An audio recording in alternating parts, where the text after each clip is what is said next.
ប្រពន្ធប្រៀបដូចពេ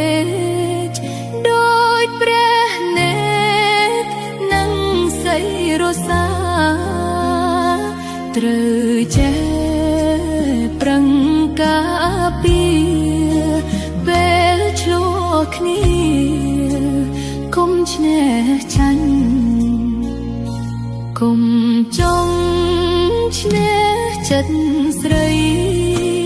ពោលហាស្ដីគុំអើអញ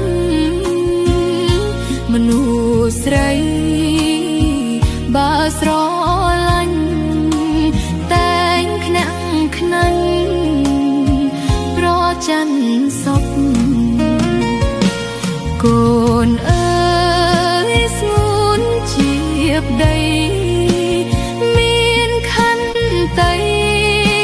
គឺជាម្លប់កុំអើយប្រពន្ធស្អប់ចេះកាយគប់រឿងថោកថ្លៃ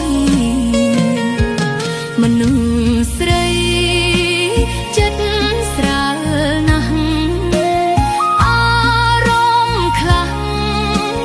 តាមសម្ដីសរសើរលួចច្អ